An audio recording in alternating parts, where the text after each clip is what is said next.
Praise lord. దేవుని ఉన్నతమైన నామమునకు మహిమ కలుగును గాక. ప్రభు నామమున మీ అందరికీ హృదయపూర్వక వందనాలు. ఈ ఉదయకాలము దేవుని వాక్యాన్ని విందాం. కీర్తనలు 131:3. ఇశ్రాయేలు, ఇది మొదలుకొని నిత్యము యెహోవా మీదనే ఆశ పెట్టుకునము. ప్రియులరా, ఇశ్రాయేలు దేవుని ప్రజలండి. అంతేకాదు, దేవుని చేత విడిపించబడిన ఒక జనాంగం. ఇశ్రాయేలు జాతికి యాకోబు మూలపురుషుడిగా ఉన్నాడు. యాకోబు ఎప్పుడైతే యబ్బోకు రేవు దగ్గర ప్రార్థన చేసి విజయాన్ని పొందుతాడో, దేవుని చేత ఆశీర్వదించబడతాడో, యాకోబు ఇశ్రాయేలుగా మార్చబడ్డాడు. మరి ఇశ్రాయేలు ద్వారా ఇశ్రాయేల్ యొక్క జాతి అనేది వచ్చిందండి.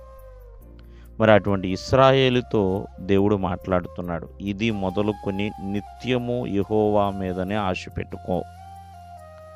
ఎందుకంటే దేవుడే మార్గము, దేవుడే జీవము, దేవుడే ఆధారము అని ఇశ్రాయేలు తెలుసుకున్నట్లుగా నిత్యము దేవుని మీద ఆశ పెట్టుకో. ఇప్పుడు మానవ జీవితంలో ఎన్నో రకాల అవసరతలు ఉంటూ ఉంటాయి. ప్రియమైన వాళ్ళరా, వాటిలో కొన్ని నిత్య అవసరాలు ఉంటాయి. ప్రియమైన వాళ్ళరా, మనుషులు తీర్చగలిగినవి ఉన్నాయి, మనుషులు తీర్చలేనివి కూడా ఉన్నాయి. కానీ ఏది ఏమైనా సరే ప్రభువు మీదే ఆశ పెట్టుకోవాలి. అలా ఆశ పెట్టుకుని ముందుకు నడవాలని ఇశ్రాయేలుతో దేవుడు చెప్తున్నాడు. కావున ఒకసారి ఆలోచించండి. ఏది ఏమైనా దేవుని మీదే ఆశ పెట్టుకుని ముందుకు నడిచిన భక్తులు ఎంతోమంది ఉన్నారు. వారు దేవునికి ఇష్టలుగా జీవించారు. కష్టమైన, నష్టమైన, వ్యాధైన, బాధైన యెహోవాయే నా కాపరి, నాకు లేమి కలగదు అని ప్రభువునందు విశ్వాసం ఉంచి ముందుకు కొనసాగారు. మరి అటువంటి వారికి ఏ కొదువ లేకుండా దేవుడు సహాయం చేశాడండి.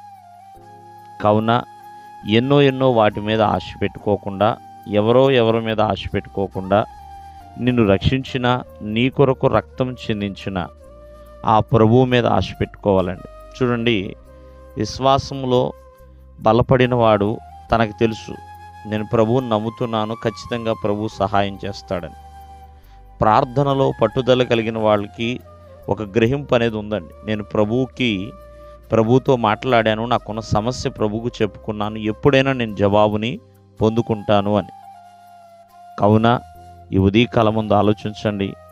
మరి దేవుని మీద ఆశ పెట్టుకున్నవాడు ఏ రోజు కూడా ప్రియమైన వల్లరా ఇబ్బంది పడిన పరిస్థితి ఎప్పుడూ రాలేదు కూడా. ప్రతి ఒక్కరి ఆశలను దేవుడు తృప్తిపరుస్తాడు, తీరుస్తాడని. కావున ప్రభువు వైపు మనం చూడాలి, ప్రభువుకి దగ్గరగా జీవించాలి. దేవుడు మిమ్మల్ని ఆశీర్వదించును గాక. ఆమేన్.